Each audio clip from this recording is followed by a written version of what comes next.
바랍니다.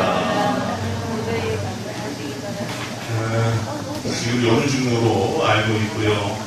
또 상심중고등학교 및 대학은 어떨지 모르겠지만 이렇게 방학이 시작되는 것으로 또 알고 있는데 참 이렇게 어려운 시절에 함께 예배드리기 위해서 참 귀하고 감사하다 싶습니다. 솔직히 교회에 오기 전에 우리 또 선생님들, 젊은 선생님들이 몇이나 앉아 계실까 이렇게 궁금했는데 기도와 함께 있어서 너무나 귀하다 싶습니다. 저는 이제 대체적으로 설교의 대상자를 가상으로 이렇게 상정했을 때 어느 정도 교양이 있고 기독교에 처음 입문하는 우리 선생님들, 젊은 선생님들을 주로 대상으로 염두에 두고 설교를 준비합니다. 근데 오늘 올 때, 아이고, 참, 몇이나 올까. 흉년 뉴스 때문에, 이거 참 교회 오기가 어려울 텐데, 몇이나 오실까 했는데, 참 감사하다 싶습니다. 하나님께서 우리 모든 성민들에게 특별한 은혜와 복을 내려주실 줄로 믿습니다. 이 시간은 주기도문의 모든 구절구절들을 우리가 짚어보면서 함께 은혜를 나누는 주기도문의 강해의 설교를 계속 진행 중에 있습니다. 오늘은 특별히 우리 예수님께서 우리라고 하는 의도적으로 쓰신 이 말씀에 어떠한 신앙적인 내용이 있을까 그것을 함께 나눠보도록 하겠습니다. 지난 시간에는 우리 예수님께서 하나님에 대하여 아버지라고 부를 것을 우리에게 가르쳐줬다. 그 대목에 대해서 함께 은혜를 나누었습니다. 본래 신을, 하나님을 아버지라고 할 수 있는 존재는 이 지상에 거의 없었습니다. 로마의 경우에는 황제만 신의 자식이다, 신의 아들이다라고 하는 칭호를 그렇게 드렸고 일반 대중 평민, 노예 이런 사람들은 감히 신을, 하나님을 아버지라고 할 수 없었던 존재인데 예수님께서 그 억압받고 수혜받는 그 이스라엘의 대중들에게 너희들은 하나님을 아버지라고 부르거라 그렇게 가르쳤다라고 했습니다. 이것은 다른데 종교적인 혁명이 있는 게 아니라 여기에 종교적인 혁명이 있는 겁니다. 우리 죄인이, 무능한 우리 죄인이 이 세계를 창조하시고 운행하시는 하나님을 아버지라고 부르게 하신 것은 거기에 예수님께서 아주 단단한 보장이 있다고 하는 것을 우리가 알 필요가 있습니다. 기도해라. 얼마든지 기도해라. 그리고 하나님을 아버지라고 부르라. 아버지라고 부를 때 너희를 만나 주실 것이며 너희들의 간절한 기도의 소망을 응답해 주실 거다. 예수님께서 보장하신 거예요. 그래서 우리는 주기도문에서 우리로 하여금 하나님을 아버지라고 부르게 하셨던 그 의도 가운데 그 첫 번째 매우 중요한 예수님의 뜻이 뭐냐면은 우리 인간은 남녀노소 빈부 귀천을 초월해서 모두가 하나님의 자식들이다. 하나님의 아들이다. 딸이다. 하는 것을 가르친 겁니다. 그러니 우리가 우리를 바라볼 때 얼마나 소중히 여기며 얼마나 아껴야 되겠습니까? 세상에서 우리는 계층과 계급이라고 하는 태그, 레벨, 딱지를 붙이고 삽니다. 저 사람은 대기업의 부장이래. 저 사람은 중소기업의 주사래. 이런 식으로 딱지가 붙어있지만 하나님의 형상으로 지어진 우리에게 하나님을 아버지라고 부르게 하셨을 때는 너희들은 하나님 앞에서 모두가 공평한 하나님의 자식들이다. 이걸 알거나 하는 예수님의 뜻이 감추어져 있는 것입니다. 그리고 우리가 하나님의 아들, 딸들로서 지음받고 살아가는 데 있어서 우리에게 중요한 삶의 목적을 하나 부여해 주셨으니 우리는 신적인 기원이 있기 때문에 지금은 비록 죄인의 모습으로 살고 있지만 신적인 기원, 하나님의 자식된 하나님의 아들, 딸로서의 원래 본분이기 때문에 그것을 되찾아가는 것이 곧 하나님의 형상으로 지음받은 하나님의 아들, 딸들로서의 성품과 영성을 되찾아가는 것이 우리 삶의 과제다 하는 것을 던져주신 말씀이에요. 하나님을 아버지라고 부를 때 하나님의 형상이라고 하는 것은 하나님의 거룩한 품성을 말하는 겁니다. 하나님의 겉모양을 말하는 것뿐만 아니라 하나님께서 지어 계신 거룩한 성품 뭐가 있습니까? 자비로우시죠? 또 용서하시죠? 관용하시죠? 길이 참으시죠? 또 치유하시죠? 지혜롭게 일을 처리하시죠? 또 구원하시죠? 이러한 일들을 우리가 또 하나님으로부터 맡아서 하게 되는 겁니다. 그래서 우리가 신앙생활 할 때 그냥 내 가족 잘 되고 우리 딸내미 아들내미 잘 되고 우리 남편 승승장구하고 뭐 이것만 매달리면서 사는 것이 아니라 하나님의 형상이라고 하는 분명한 삶의 목적을 우리에게 제시해 줬다라고 하는 것을 우리가 알 필요가 있습니다. 그래서 사도 바울의 경우, 사도 바울이 누굽니까? 전무후무한 선교사, 또 전무후무한 또 신학자 아닙니까? 또 전무후무한 목회자예요. 근데 사도 바울의 목회의 주안점, 목회의 그 목표는 분명했으니 가령 갈라디아서 4장 19절에 보면은 뭐라고 밝히고 있습니까? 나의 자녀들아 너희 속에 그리스도의 형상을 이루기까지 너희 속에 하나님의 형상을 이루기까지 다시 너희를 위하여 내가 해산하는 수고를 한다. 이렇게 얘기를 하고 있습니다. 우리 여자분들 애 낳는 거 쉽습니까? 어려워요. 저도 젊은 그 아빠가 되어서 우리 집사람이 아이 낳는 것 3번의 케이스를 제가 다 봤습니다. 어느 정도 부분 가릴 것은 가려서 이렇게 했지만 그냥 실핏줄 터지고 이를 악물어갖고 이가 상하고 하는 그 모습을 제가 다 지켜봤어요. 우리 아들 딸이 있지만 그 엄마가 이렇게 고생해서 자기를 낳는지는 아마 모를 겁니다. 실핏줄 다 터지고 이를 악물어가서 이가 상하고 보통 일이 아니죠. 사도 바울이 목회를 했을 때 바로 그러한 수고를 하면서 담당하는데 성도들로 하여금 어떠한 진보, 어떠한 발전을 이루기 위하여 바로 하나님의 형상을 찾아가는 것을 목표로 해서 그러한 해산의 수고를 한다라고 밝히고 있는 것입니다. 근데 하나님의 형상으로 살아가는 것은 하나님만 유익하고 남들 손해보고 남들 근육하는 것이 아닙니다. 우리 성도님들. 하나님의 형상을 찾아갈 때 우리는 스트레스나 일에 대한 불안을 빠져버릴 수가 있습니다. 하나님의 아들, 딸들로서 하나님께서 우리의 운명을 관장하시고 우리의 삶을 선한 목자 되시는 하나님께서 잔잔한 물가로 푸른 수건으로 인도해 줄 것으로 믿고 사망의 음침한 골짜기라도 하나님과 함께 동행한다는 것을 알기 때문에 우리는 어마어마한 스트레스와 미래를 향한 절체절명의 그런 불안까지도 다 해소해줄 수 있는 겁니다.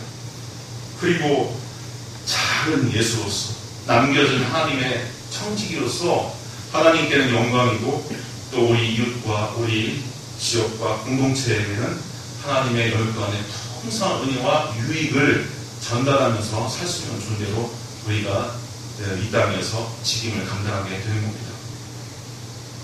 오늘 예수님께서 아버지라고 부르게 하신 것, 거기에 대해서는 우리가 이제 깨달아졌는데, 근데 그 아버지를 왜 우리 아버지라고 묘사를 했을까? 우리 아버지. 요 부분에 대해서 우리가 좀 신중한 의미를 한번 캐내어 보겠습니다. 주기도문에서 가장 많이 반복되는 말이 바로 우리입니다. 우리. 총 6차례라는 거예요. 6차례. 근데 우리 한국 사람들은 우리라고 하는 말을 너무 익숙하게 씁니다.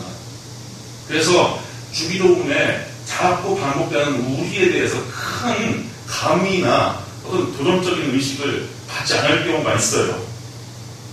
우리는 우리라는 말을 얼마나 잘 씁니까? 우리 엄마, 우리나라, 심지어 우리 마누라, 친구들 앞에서 우리 마누라 이래요. 아니, 자기 마누라지 우리 마누라가 어디 있어요?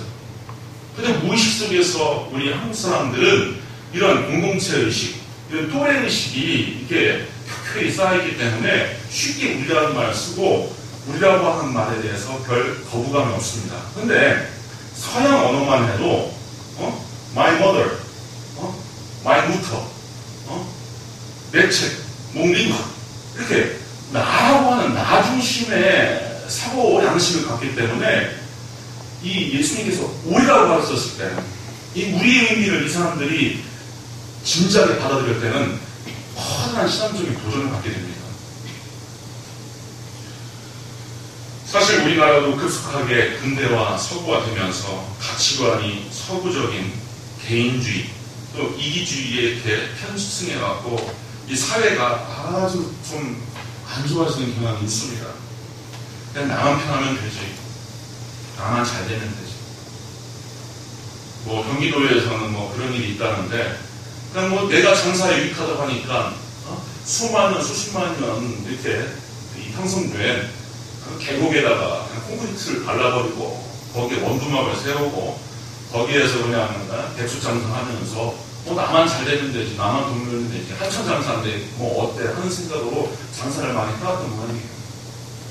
그러니까 지극히 현대인들은 그렇게 이기적인 모습을 우리가 갖고서 살지 않습니까? 그렇기 때문에 우리는 예수님께서 하나님 아버지를 우리라고 하셨을 때, 또 6차례나 우리라고만 말을 썼을 때, 그 예수님의 의도는 어디에 있는가, 거기에 우리가 좀 귀를 좀 세울 필요가 있습니다. 그 이유의 첫째는 이 주기도문을 통하여서 예수님은 우리 신자들에게 공동체의식, 공동체의 영성을 가르치는 겁니다. 세상 사람들은 안 그렇잖아요. 세상 안 그렇습니다. 제 지인 중에서 대전의 모 고등학교에 윤리 선생으로 오래 몸담고 본인도 또 윤리학 박사를 취득하시고 자기가 살고 있는 아파트 단지의 주민 대표로 활동했던 분이 계시는데 사석에서 저랑 밥을 먹으면서 하시는 말씀이 자기도 평생 윤리 선생으로 일했고 교회도 다니고 또 아파트에서 좀 봉사하겠다고 아파트 단지에 주민 대표로 활동을 했는데 요즘 사람들 한 사람 한 가정 자기 베란다 밖의 문제는 전혀 관심 없더라. 전혀 관심 없더라. 자기는 거기에 큰 절망을 느낀다. 이런 얘기를 하시더라고요. 아파트 주차장의 공동관리, 쓰레기 처리, 뭐 공동시설 관리 이런 것 때문에 여러 현안으로 사람들 모아갖고 함께 의제를 나누고 또 뭔가 좀 좋은 아파트를 갖고 만들려고 해도 요즘 현대인들의 관심은 그런 건 관심 없다는 거예요. 딱 자기 베란다와 현관문까지만 관심 있고 그 외에는 아무나 안 한다는 것이죠. 우리 예수님 믿는 사람들은 그렇게 살아야 되겠습니까? 그거 주기도문에서 예수님께서 안 가르치는 겁니다. 가르친 바가 아닙니다.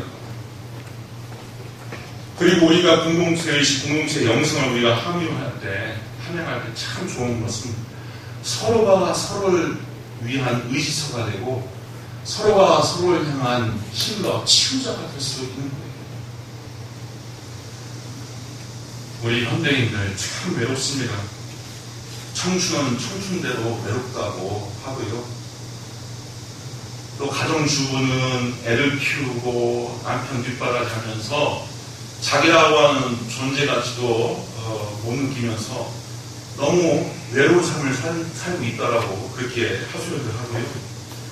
가장들은, 남편들은 남 모르는 그 생애 짐, 부양의 책임, 또 회사나 학교나 일터에서 어마어마한 막중한 책임을 짊어지고 감당할 때 아내도 못 알아줘, 자식도 알지 못해 해서 남다른 외로움과 고독 속에 살고 있는 것이 현실입니다. 그런데 예수님이 뭐라고 제안하시냐면은 너의 외로움과 아픔을 신앙 공동체 안에서 해소하고 서로가 서로를 따뜻하게 맞이하고 서로가 서로를 향하여서 위로하고 독려하면서 함께 살거라 하는 공동체를 우리에게 허락하여 주신 겁니다. 4월 초파일이죠. 부처님 탄생하실 때. 한번 저도 한번 이네들이 어떻게 지내는가 한번 궁금해서 저를 한번 찾아봤더니 뭐 비슷해요. 외관상. 자기들끼리 막 크게 밥상 펴쳐놓고 밥 해먹고 아무개 고살림 아무개 처사님 하면서 따뜻하게 이렇게 교제하고 그래서 잘 모르는 사람이라면 그렇게 생각할 수 있을 겁니다. 어느 종교의 기관이나 어느 종교의 시설이나 의뢰 사람들이 모이면 저렇게 밥 해먹고 교제를 나누다 보는구나 이렇게 생각할 수 있어도요. 아니에요. 우리 교회의 본질은 다른 종교와 또 다릅니다. 달라요. 앞서 제가 인간관이 다르다고 했지 않습니까? 인간관. 중동이 우리에게 가르친 인간관은 하나님은 하늘에 계시고 우리 인간은 땅에 있다. 하나님과 인간의 무한한 질적 차이가 있다라고 하는 것을 제가 강조해드렸잖아요. 그리고 두 번째로 종교기관, 종교시설로서 교회나 절이나 모스크나 다 같은 게 아닙니다. 마태복음 16장에 보면은 예수님께서 교회의 형성에 대해서 예언하시고 명령하셨어요. 인간이 임의로 만든 게 아니라 너희에게 성령을 보낼 텐데 성령이 오면 너희들은 교회를 이루게 되고 땅끝까지 복음을 증거하고 나의 제자를 양육하고 또 양성하는데 이 기관이 쓸 것이다. 예수님께서 명령하시고 예언하신 부분이 있습니다. 그래서 교회는 신적인 기관이에요. 물론 저 바깥 사람들이 또 우리끼리 바라볼 때 좀 모순이 있고 또 어떤 부분에 대해서 내분이 있고 또 얼굴 붉히는 일도 있고 또 인간적으로 실수도 있고 하지만 최소한 교회라고 하는 그 존재 자체는 예수님이 보장하시고 예수님이 명령하시기 때문에 우리가 교회 내지는 교인으로서 살아가는 것에 대해서는 우리가 막중한 책임과 우리가 막중한 또 자부심을 느끼게 할 필요가 있습니다. 그래서 우리가 교회를 아름답게 갖고 세워나가는 것이 하나님께서 나를 부르시고 맡기신 책임이라고 하는 것을 분명히 알 필요가 있습니다. 아시겠습니까? 어디 이경말리 나가서 또 정동철 선교사님처럼 아프리카 가서 또 친한 제 친구 목사님처럼 브라질 아마존에 들어가고 거기서 멋지게 선교하는 것만 선교가 아니라 서리 집사님이면 서리 집사님, 안수 집사님이면 안수 집사님, 권사님이면 권사님, 장로님이면 장로님, 목사님이면 목사님대로 아름다운 교회, 하나님이 보실 때 또 예수님께서 재림하실 때 그나마 책망할 것은 덜하고 칭찬할 것이 많은 교회를 만들기 위해서 우리가 부름받았다는 사실을 우리가 알 필요가 있습니다. 아름다운 이 신앙 공동체에서 우리는 어떻게 살 수 있습니까? 삶을 나누면서 살 수가 있어요. 저는 부디 우리 성신교회가 계속해서 성장하고 자라가면서 삶을 긴밀하게 나눌 수 있는 그런 신앙의 공동체가 될 수 있기를 주 안에서 소망해 봅니다. 외로우면 외로운 사람을 달래주고 친구가 되어주고 아픈 분이 있으면 아픈 분을 위해서 함께 기도해주고 누가 고민이 있으면 그 고민을 내가 받아서 새벽에 전심으로 중보기도 해주고 하는 그런 식으로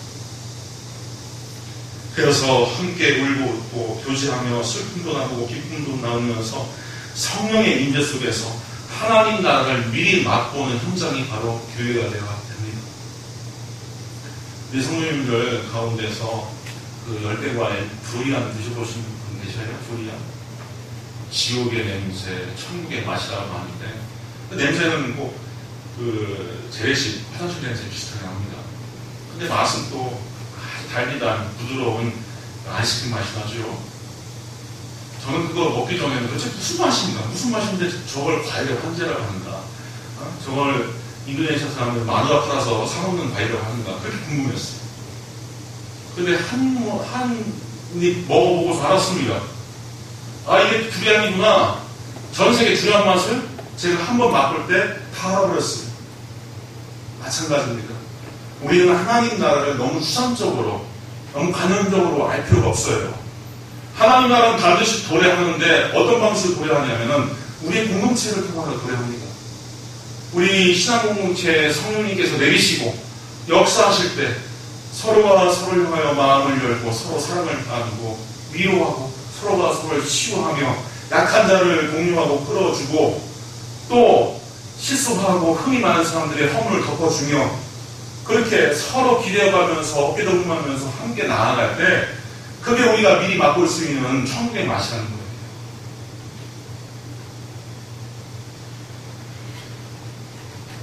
오늘날 제가 참 코로나19 시대에 하나님 앞에 참 묻고 또 묻고 때로는 하나님 앞에 탄식으로 토로하는 문제가 하나님 다 좋은데 왜 교회의 본질이 훼손당하는 이런 시절을 우리가 보내야 됩니까?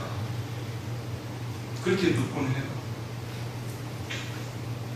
온라인 예배 드리잖아요. 저도 드려봤지만 사실 그렇지 않습니다. 온라인 예배 드릴 때랑 대면 예배 드릴 때랑 같습니다.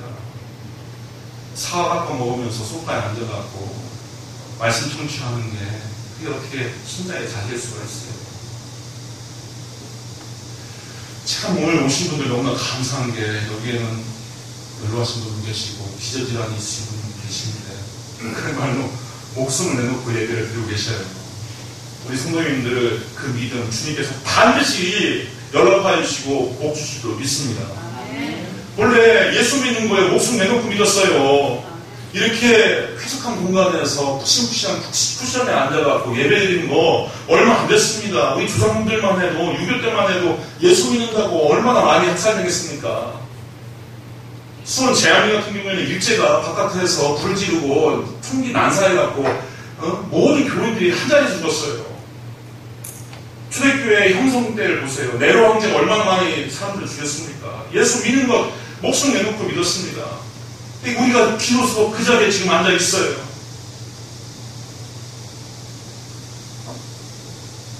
이때가 다시 한번 제가 말씀드릴 수 있겠지만 이게 신령을 갖고 있는 집단이 보편적인 공간, 공적 공간에서 이게 조화를 이루기가 참 어렵습니다.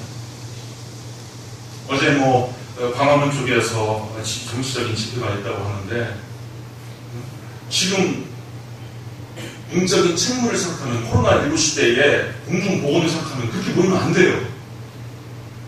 정부에다가 당국에다가 100여 명으로 신고를 했는데 현실이 너무 암담하고 답답해갖고 수만 명이 논집했다는 겁니다. 왜? 신념을 가지고 모인 거예요. 신념을 가지고 목숨 가지고 한번 모여보겠다 하는데 그걸 누가 부담 아닙니까? 더욱이 거기에도 일장기도 풀려겠다고 하래요. 한미일 군사동맹 경고기 하나 해서 8월 15일 땀나는 아니고 8월 15일에 광복절에 일장기를 휘날리고 계셔요. 어떤 분들은. 근데 본인의 신념이 그래요. 한미일 군사동맹 강화해야 된다 해서 그렇게 하니 근데 보편적인 성정과 보편적인 입장에서 그건 받아들일 수가 없습니다. 그래서 항상 신념 집단과 보편적인 공적인 그 공동체 내에서는 알력이나 긴장감이나 늘 있습니다. 우리 예수 믿는 것도 그래요. 하나님도 없고 천국도 없고 예수가 무슨 하나님이라고 하는 사람들한테 우리가 이렇게 모여있는 것 자체가 미련하게 보이는 겁니다. 차라리 자기들끼리 모여서 그냥 병 걸려서 죽으면은 자기들끼리 청구하는 거 아니냐. 왜 자꾸 전염병을 옮겨 싸느냐. 이렇게 얘기하면 우리는 할 말은 없어요. 할 말은 없어요. 하지만 초대교회부터 사도 바울도 강조했지만 모이기 힘쓰라. 말세가 될수록 모이기를 피한다. 말세가 돼서 모이기를 피한다. 그런 사람들의 수동같이 하지 말고 모이기 힘쓰라. 또 우리가 찬양하는 것. 예배의 본질은 설교에 있지 않고 성도님들 찬양에 있습니다. 찬양에 있어요. 설교는 말씀 한 가지 읽어도 설교를 대신할 수가 있습니다. 제가 수업되는 대한예수교회 장로의 통합직에 그런 교회법이 가려졌어요. 설교자가 없을 때는 말씀을 읽은 것으로 묵묵하는 것으로 설교를 대신할 수 있다. 하지만 예배에서 생각할 수 없는 것은 찬양입니다. 근데 정부 지침 어떤 식으로 내려옵니까? 찬양하지 말라는 거죠. 내지는 정부 지침은 공동칠성 하지 말라고 하죠. 근데 초대교회 형성을 보면은 예배라고 하는 것을 신학교 가서 예배학을 배우면은 이거를 가장 먼저 알게 됩니다. 예배의 원형은 공동식사에서 나왔습니다. 같이 밥을 먹다가 그것을 정리하고 빵과 포도주를 나누면서 성찬합니다. 그래서 성찬이 원형인데 그 성찬도 공동 식사 중에 하는 거예요. 그래서 제가 가끔 우리 젊은이들한테 제가 강조했잖아요. 예배 끝난 다음에 밥 안 먹고 가면 예배드린 거 아니다. 식사하고 가시라. 요즘은 어렵지만 꼭 식사하고 가시라고 하는 그 뜻이 공동 식사하고 예배였기 때문에 그렇습니다. 근데 이런 것들 다 지금 포기하도록 해요. 포기하도록. 참 우리가 기도해야 될 문제입니다.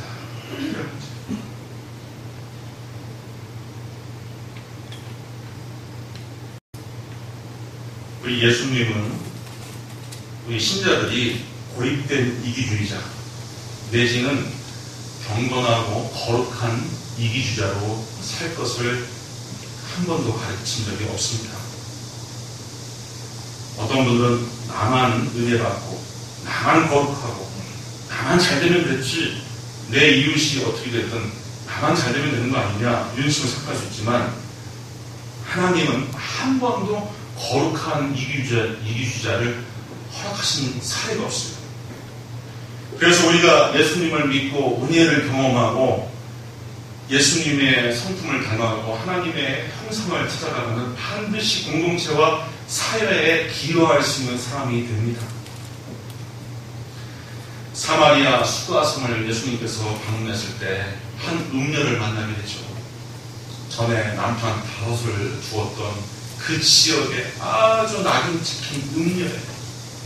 사람들이 자기를 향하여 수근수근거리고 아이고 저 나쁜 누구 하면서 늘 욕을 하기 때문에 마을 사람들 낯을 보기 싫어갖고 이렇게 낮에 해가 중천에 떴을 때 이 뜨거운 장르는 햇빛 가운데 물동이를 짊어지고 물을 길러갈 수밖에 없는 그런 지역사회에 낙인 찍힌 여인이었어요. 사람들이 다 낮잠을 자는 그 시간에 홀로 물을 떠와서 그렇게 살아가는 이 여인이 예수님을 만나고 예수님이 자기의 구주라고 하는 것을 발견했을 때 그 물동이를 버려두고 마을로 들어가서 마을 사람들을 깨웁니다. 모세가 예언하였고 우리 조상들이 기다려왔던 그 메시아가 나타났다 하면서 자기 스스로 자기를 오픈하고 마을 사람들을 청하여 만나러 들어갑니다. 이게 예수 믿는 사람들의 능력이에요. 또 세리장 삭개오는 어떻습니까? 백성들의 세금을 수탈해갖고 로마 당국에 보내는 이 진짜 민족의 배반자인 이 세리, 그것도 세리장 삭개오는 키가 작아갖고 또 놀림도 많이 받았어요. 하는 일도 그렇고 생긴 것도 그렇고 난쟁이에다가 세리장이니까 얼마나 사람들이 손가락을 했습니까? 그런데 예수님을 만나고 예수님과 함께 식탁주전을 하던 중에 예수가 구주라고 하는 것을 알고 자기가 예수님을 만나서 죄 문제를 해결하고 나서는 그 자리에서 벌떡 일어나서 뭐라고 선언합니까? 주여 보시옵소서 내 소유의 절반을 가난한 자들에게 주겠사오며 만일 누구의 것을 속여 빼앗은 일이 있으면 내 갑절이나 갚겠사옵나이다. 그렇게 이웃을 향하여서 지역사회를 향하여서 기여할 수 있는 사람, 행할 수 있는 사람이 되어버립니다. 이 예수 잘 믿으면은 그렇게 되는 거예요.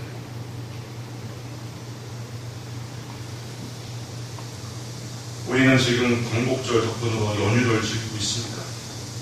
우리 성도님들이 아셔야 될 것은 한국 개신교회의 자랑스러운 전통은 바로 나라와 민족의 운명에 대한 책임을 늘 통감하면서 기도하고 실천해왔다는 사실에 있습니다. 기독교의 인구가 불과 2, 3%밖에 되지 않았을 때 민족 대표 33명 중에서 무려 16명이 기독교인이었습니다. 근대화 과정 중에서 일찍이 학교와 병원을 짓고 교육 입국을 도모하고 또 복지 후승에 책임을 져온 주체가 기독교예요. 전 목사로서 저는 근래 젊은 세대나 비기독교인들 또 반기독교 운동을 하는 사람들에게 정말로 이 얘기 주고 싶어요. 왜 이러한 기독교의 모습들을 애써 무시하려고 하느냐. 때로는 서글픈 느낌입니다.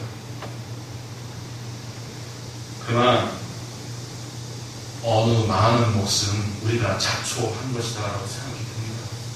우리가 교인으로서 또 교회 목사로서 우리가 사회에 손가락질 당하고 지탄거리가 되는 것은 우리가 자초한 몫이 분명히 있기 때문에 그렇게 생각이 됩니다. 예수님께서 우리를 두고 정하신 정치가 무엇이었습니까? 마태복음 5장 14절에 얘기해 보면 너희는 세상의 빛이라. 산 위에 있는 동네가 숨겨지지 못할 것이요 사람이 등불을 펴서 말 아래에 두지 아니하고 등경 위에 두나니 이러므로 지방 모든 사람에게 비치느니라. 이같이 너희 빛이 사람 앞에 비치게 하여 그들로 너희 착한 행실을 보고 하늘에 계신 너희 아버지께 영광을 돌리게 하라. 지난주에 저희 아파트를 오고 가고 보니까 아파트 화단에, 빈 화단에 그 풀이 심겨져 있어요. 늘 봐왔던 풀입니다. 우리 상시중고등학교 교정에는 별로 없는 걸로 알고 있는데 상신대학에는 참 많았어요.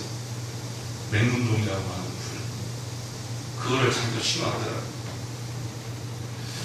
참 그걸 바라보면서 깨달았던 게 있습니다. 이 맹문동이라고 하는 식물이 참 묘해요. 좋은 자리, 양지바른 자리에서 산다는 모든 식물들이 거의 기피하는 음지, 그늘자랍니다. 근데 그늘자라는 식물들이 그렇게 멋들어지게 또 아주 생생하게 크지 않거든요. 근데 맹문동은 잘 자라요. 그리고 꽃을 피워납니다. 그늘에서 살아나면서 꽃을 피워납니다. 멀리서 보면 꼭 나벨다 같아요. 이 길다란 보라색의 꽃을 피워냅니다. 그리고 더 묘한 것이 맹문동의 뿌리가 이게 천연 강장제, 천연 수용제. 감기 걸렸을 때나 심장이 약한 사람들이 먹는 강심제 역할을 합니다. 그래서 이렇게 제가 보면서 참 이거 하나님께서 지은 식물 중에 이 맹문동이 참 이게 묘하고 매력적이다. 나도 좀 이렇게 살았으면 좋겠다라고 하는 교훈을 얻습니다. 하나님께서 만든 작은 미물입니다. 어떤 식물이든 양지바른 곳에 온실을 찾아가고 편하게 자랄 수 있잖아요. 근데 모든 식물들이 기피하는 음지로 들어가서 거기에서 꽃이 피네요. 그리고 사람을 위하여서도 좋은 약재를 우리에게 제공하네요. 우리 성도님들, 제가 무슨 말씀 드리는 것인지 아시겠죠?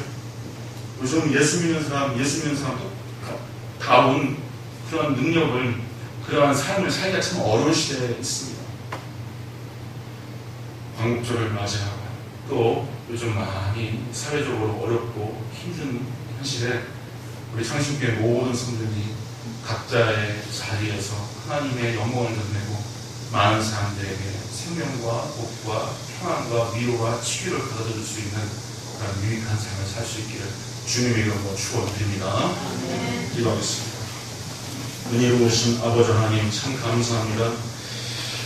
이 시간에 우리가 하나님의 말씀, 특별히 주님께서 가르친 기도의 한 절을 우리가 주목하면 하나님께서 우리를 향하여 두신 뜻을 우리가 면밀히 새겨봅니다. 아버지 하나님, 나 하나만을 위하여서, 내 가족만을 위하여서 살아왔음을 우리가 고백할 때 아버지 하나님, 우리가 예수님처럼 세계를 향하여서, 이웃을 향하여서, 때로는 원수를 향하여서 뺨을 맞고 십자가를 짊어질 수 있는 그런 하나님의 형상으로 거듭나도록 하여 주시옵소서. 성령의 충만함으로 하여 주시고 우리가 이 땅에서 하나님께서 부르시고 맡겨주시는 소명과 사명을 감당하는데 하나님의 지혜와 성령의 능력으로 감당할 수 있도록 인도하여 주시옵소서. 예수님의 이름으로 기도하옵나이다. 아멘.